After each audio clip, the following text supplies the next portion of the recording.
اب ہمارے ہاں کیا ہوا، ممبروں پر، محافل میں، اسٹیجوں پر، منچ پر ان لوگوں کے ہاتھ مہار چلی گئی یا بعضوں نے اس پہ قبضہ جمایا جو اس درد سے واقف نہ تھے جس درد سے ہمارے اسلاف واقف تھے۔ پھر کیا ہوا؟ عقیدہ کیا کہتا ہے، قرآن حدیث کیا کہتے ہیں، حقیقت کیا ہے، حق کیا ہے، درست بات کیا ہے، اس سے کوئی غرض نہیں۔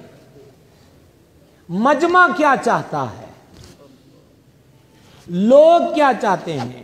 اپنی جیبوں کے اندر جو نئے نوٹوں کی کاپیاں لے کر آئی ہیں ان کی جیبوں سے اخراج کی صورت کیا ہے اور اپنی جیب بھرنے کا سہل طریقہ کیا ہے، اس کے لیے عقیدہ لٹانا پڑے تو بازار سج گئے ہیں، لٹانے کو تیار ہیں۔ دین دھرم قربان کرنا پڑے تو کہا آئیے صاحب بڑی آسانی سے تیار ہیں۔ کیوں؟ سبب وہی ہے، نہ دھکے کھانے پڑے، نہ در بدر پھرنا پڑا، نہ مدرسوں کی چٹائیوں پر علم سیکھنے کے وہ دشوار گزار گھاٹیوں سے گزرنا پڑا۔ پھولوں میں سیر کرنے والا کیا جانے کہ مکے کے چوراہوں میں مار کھانے والے بلال کا درد کیا ہوتا ہے۔ حضرت مولانا روم رحمۃ اللہ نے لکھا تھا کہ سرکار بلال حبشی رضی اللہ تعالی عنہ ان کو مارا جا رہا تھا تو وہ پھر بھی کہتے تھے احد احد احد۔ میں حیران ہوں، جو مدرسے بھی نہیں گیا، جلسوں میں بھی نہیں گیا، کتابیں بھی نہیں پڑھی، بخاری میں کیا لکھا ہے، قرآن کی تفسیر میں حضرت ابن عباس نے کیا فرمایا ہے، جو ابھی معرض وجود میں چیزیں نہ آئی تھیں، صرف ایک جلوہ جانا دیکھا اور دشمنوں کی بھیڑ میں ہے، لیکن ادھر وجود سے کوڑے کی ضرب کی آواز تمام نہیں ہوتی کہ بلال پاک کی مبارک زبان پر احد احد احد کی صدا بلند ہوتی ہے۔ عجب تماشا ہے، کیڑا کیڑا عاشق رسول ہاتھ کھڑے کر لیں، پھر وہ ہاتھ بیچارے نہ کھڑے کریں تو تب مارے گئے، کھڑے کر لیں تو پھر اب ان کو پھر بھی اجازت نہیں ہے، جب تک کہ وہ اگلی بات تک ہاتھ اٹھا کر ان کا ساتھ نہ دیں۔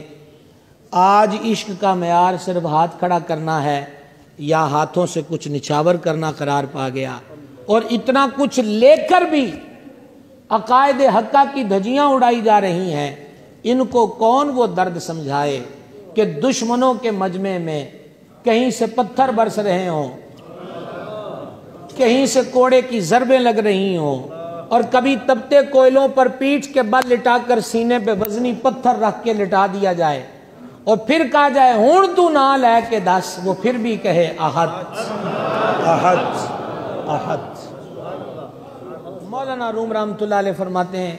سرکار صدیق اکبر عتیق و اطہر رضی اللہ تعالی عنہ حضرت بلال پاک کے سرہانے بیٹھے، ابھی تازہ تازہ وجود پر کوڑوں کی ضرب کا درد موجود تھا۔ آپ نے فرمایا اللہ کے بندے، جب تو مالک کا نام لیتا ہے یہ چڑ کھاتے ہیں، تمہیں زیادہ مارتے ہیں، ضروری نہیں ہے کہ تو سارے لوگوں کے سامنے اونچی آواز میں ہی ذکر کرے، تو دل میں کر لیا کر تاکہ تجھ پر ظلم کے پہاڑ نہ توڑے جائیں، روز تجھے مارا نہ جائے۔ حضرت بلال پاک نے فرمایا آپ ناصح ہیں اور آپ مہربان ہیں اور آپ ہمدرد ہیں، میں آپ کے اس مشورے پہ عمل کی کوشش کروں گا۔ ابھی 2-4 روز گزرے تھے کہ سرکار صدیق پاک پھر وہاں سے گزرے، پھر کوڑوں کے ضرب کی آواز کے اندر ہی احد احد ہائے آواز۔ مولانا روم فرماتے ہیں سرکار صدیق پاک رضی اللہ تعالیٰ عنہ پھر ان کے سرہانے بیٹھے کیونکہ وہ لیٹے ہوئے تھے۔ تینوں میں ادھر بھی آکھیا سی انج نہ کریا کر، ہاں مالک ویسے ہی راضی ہے، کیوں ان ظالموں کے لیے ظلم کے راستے اور دروازے آسان کرتا ہے، یہ تجھے تختہ مشق بناتے ہیں، دل میں نام لے لیا کر۔ حضور امام الناظرین کی نظر یہ جملہ ہے، مولانا روم نے لکھا ہے، یہ سن کر حضرت بلال رو پڑے۔ اور رو کر انہوں نے ایک بات کہی، اے میرے مہربان، تیرے مشورے پر میں سر نیاز خم کرتا ہوں، لیکن آپ مجھے مشورہ دیتے ہیں کہ میں زبان کو روک لوں، میں اس زبان کو تو روک لوں، میرے وجود کا تو بال بال زبان بن چکا ہے، میں کس زبان کے منہ پر تالا لگاؤں، ہر طرف سے ایک ہی صدا ہے، احد احد احد۔